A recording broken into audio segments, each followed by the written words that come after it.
ज्योती Sheetal इचलकरंजे, Shrimati Rajmati नेमगोंडा Patil girls high school Sangli, इयत्ता 6वी, पदार्थ सभोवतालचे अवस्था आणि गुणधर्म हा पाठ आज आपण पाहणार आहोत.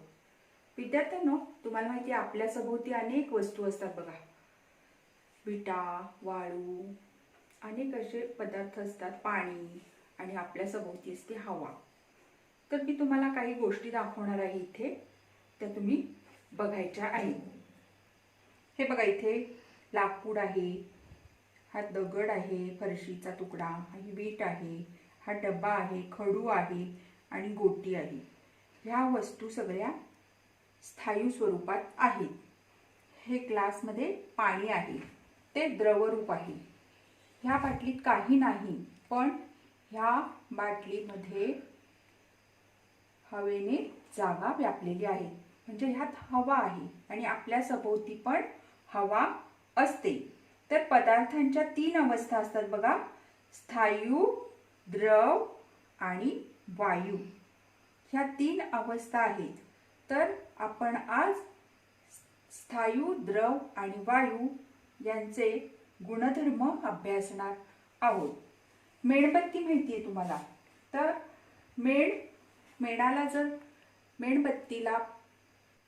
मेणबत्तीला जर आपण उष्णता दिली तर तिचे द्रवरूप अवस्थेत रूपांतर होते.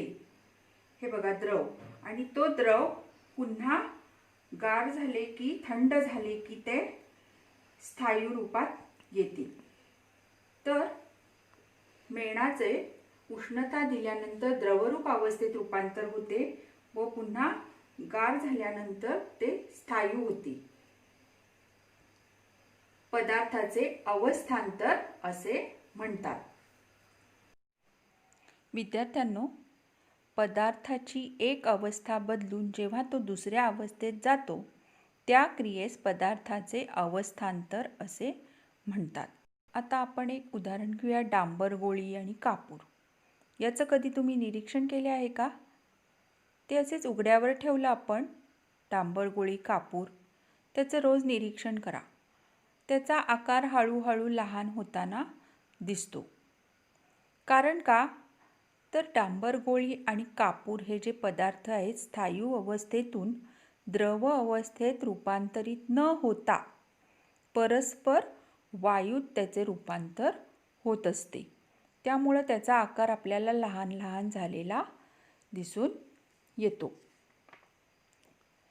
त्यानंतर पान क्रमांक 33 वर एक तक्ता आहे.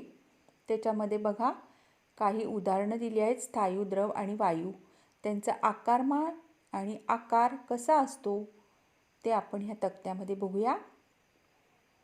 स्थायू लोखंड जर तुकडा घेतला तर त्याचा आकार बघा बरं, स्वतःचा असा आकार असतो. कसेही ठेवले तरी तो आकार कायम राहतो बघा. स्थायू ज्या वस्तू असतात त्याचा आकार हा कायम राहतो. आकारमान ठराविक आकारमान असते बघा. जसं आता साखर आणि वाळू हे सुद्धा स्थायूरूप पदार्थ आहेत की नाही.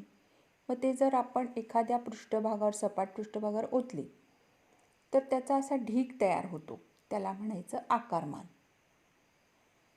द्रवरूप अवस्थेतल्या वस्तू कोणत्या आहेत? पदार्थ, पाणी, स्पिरिट, तेल. त्याला स्वतःचा असा आकार नसतो द्रवाला. तो ज्या भांड्यात घालू आपण त्या भांड्याचा आकार त्याला प्राप्त होत असतो. त्याला ठराविक असं आकारमान असते, म्हणजेच भांड्यातील ठराविक जागा जे व्याप्त तेच आकारमान असतं त्याचं. कारण आपण जर त्याला सपाट पृष्ठभागावर जर द्रव पदार्थ ओतला तर तो वाहतो, उताराच्या दिशेने तो जास्त वेग घेतो. त्यानंतर वायू बघा, हवा. आपल्या सभोवती हवा आहे, मग त्याला कोणताही स्वतःचा असा आकार नाही आहे हवेला. उपलब्ध असलेली सर्व जागा हवा व्यापते. एखादी खोली असेल तर त्या खोलीमध्ये पूर्ण हवा असते, म्हणजेच ती खोलीमधली जागा तिने व्यापलेली आहे. आकारमान बघा, ठराविक आकारमान नसते. भांड्यात बंदिस्त वायूवरील दाब कमी जास्त केल्यास त्याचे आकारमान कमी जास्त होत असते. तर उष्णता आणि अवस्थांतर ह्याचा काय? अवस्थांतर हा पदार्थातील उष्णतेचा परिणाम आहे. आपण बघितलं मेणाच्या उदाहरणावरनं. म्हणजेच काय तर स्थायूचे द्रवात आणि द्रवाचे वायूत रूपांतर होते. उष्णता दिल्यानंतर पदार्थाला स्थायूचे द्रवात आणि द्रवाचे वायूत रूपांतर होते. तसेच पदार्थ थंड होत गेला म्हणजे त्यातील उष्णता कमी होते. मग वायूचे द्रवात तर द्रवाचे स्थायूत पुन्हा रूपांतर होते. तुम्हाला तापमापी माहिती आहे का? जे आपण ताप आपल्या शरीराचा मोजला जातो किंवा प्रयोगशाळेमध्ये पण तापमापी वापरली जाते. तर बघा इथे प्रयोगशाळेत अशी तापमापी असते. त्याच्यामध्ये आकडे आहेत बघा, 10 पासून 100च्या पुढेपर्यंत आहेत.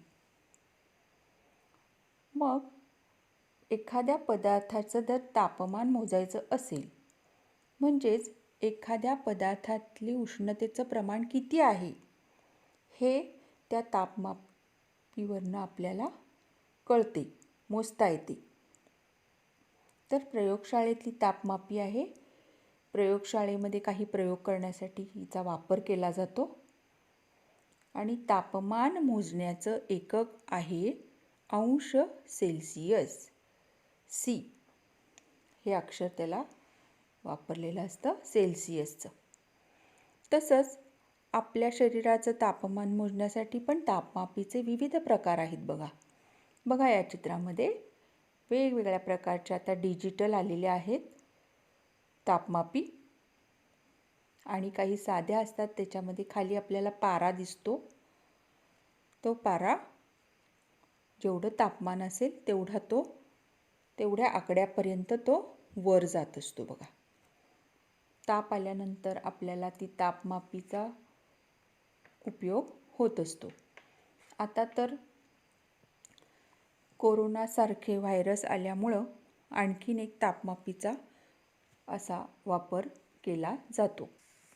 पान नंबर 34 मधली एक चौकट आहे. त्याच्यामध्ये बघा काही उदाहरणं दिलेली आहेत. उकळते पाणी, त्याचं तापमान किती असतं? 100 अंश सेल्सिअस. गोठणारे पाण्याचं किती असतं? 0 अंश सेल्सिअस. हवा हिवाळ्यातली रात्रीची हवा ही 15 अंश सेल्सिअसच्या थोडंसं वर असते. उन्हाळ्यात भर दुपारीची हवेतलं तापमान किती असतं? 35 अंश सेल्सिअसच्या वर किंवा 35च्या दरम्यान असते.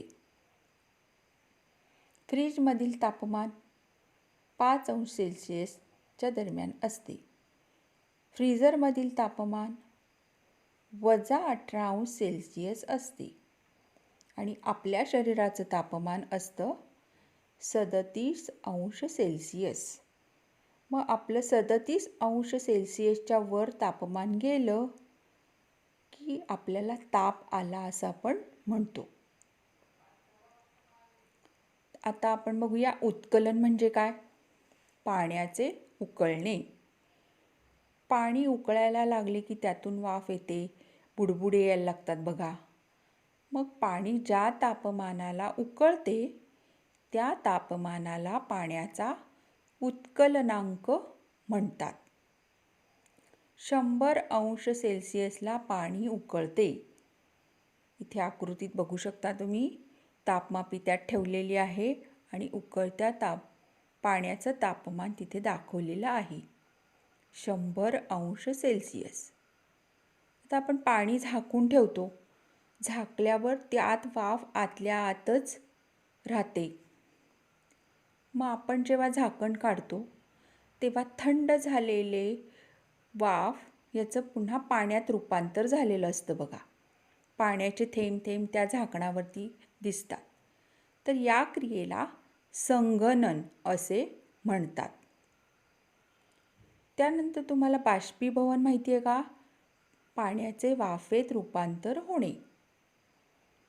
आपण जर एका बशीमध्ये तुम्ही उन्हाळ्यात वर गच्चीवर जर ती बशी पाणी घालून ठेवलं तर त्याचं रोज निरीक्षण करा. लगेच दुसऱ्या दिवशीच बघा त्यातलं थोडं पाणी कमी झालेलं दिसतं.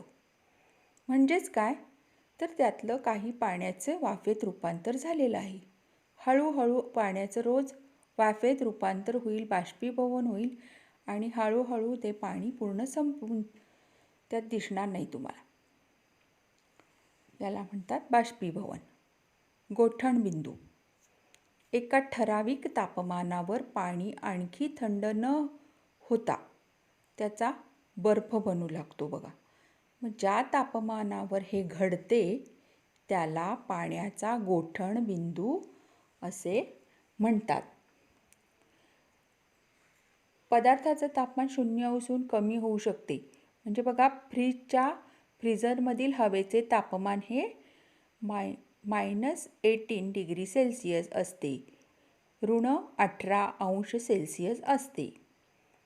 मग 0 अंश सेल्सिअसपेक्षा कमी तापमान असल्यास ते -अंश सेल्सिअसमध्ये सांगतात. आता बघा बर्फाला जर आपण उष्णता दिली तर तो वितळू लागतो, म्हणजेच त्याचे द्रवात रूपांतर होते. या क्रियेला काय म्हणतात? विलायन.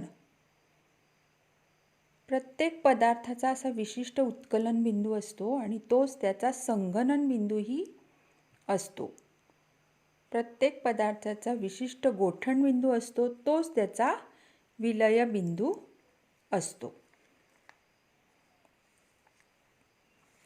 आता बघा अवस्थांतरांचे विविध उपयोग आहेत. जसं मेण पॅराफिन वॅक्स म्हणतात त्याला, ते वितळवून मेणबत्त्या बनवल्या जातात. आता आपल्याला बाजारात अशा वेगवेगळ्या प्रकारच्या आकर्षक अशा छान छान मेणबत्त्या मिळतात बघा. तर त्या कशापासून बनवलेल्या असतात? Paraffin wax. मेणाचं म्हणजे एका अवस्थेतून दुसऱ्या अवस्थेत रूपांतरित करून ते पुन्हा स्थायूमध्ये मेणबत्त्या बनवल्या जातात. तसंच गोठवलेला कार्बन डायऑक्साईड म्हणजेच त्याला शुष्क बर्फ म्हणतात. मग आईस्क्रीम तयार करताना हा बर्फ वापरला जातो किंवा ते थंड ठेवण्यासाठी त्याचा उपयोग होतो. द्रवरूप नायट्रोजनचा उपयोग रक्तपेशी आणि पशूंचे रेत टिकवून ठेवण्यासाठी होतो. वाळू वितळून काच बनवली जाते. म्हणजेच वाळूचं एका अवस्थेतून दुसऱ्या अवस्थेत रूपांतर करून काच बनवली जाते. सोने, चांदी यांच्यापासून दागिने बनवतात हे तुम्हाला माहीतच आहे. मग हे धातू आधी वितळवले जातात आणि मग त्याच्यापासून दागिने तयार केले जातात. तसंच लोखंडापासून तुम्ही बघा अनेक अवजारं तयार केली जातात बघा. लोखंड वापरून वेगवेगळे बघा शेतीच्या कामासाठी नांगर म्हणा, खुरपे म्हणा, कोयता म्हणा, खोरं, कुदळ अशा प्रकारचे लोखंडी अवजारं त्याच्यापासून तयार केली जातात.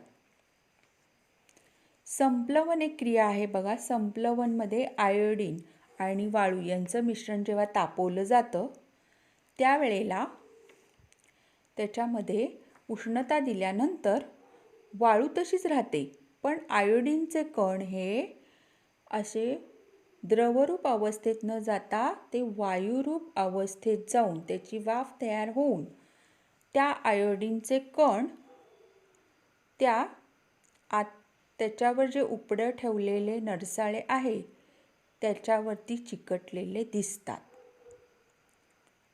म्हणजेच संप्लवन म्हणजे पदार्थाची उष्णता दिल्यानंतर त्याचे द्रवरूप अवस्थेत रूपांतर न होता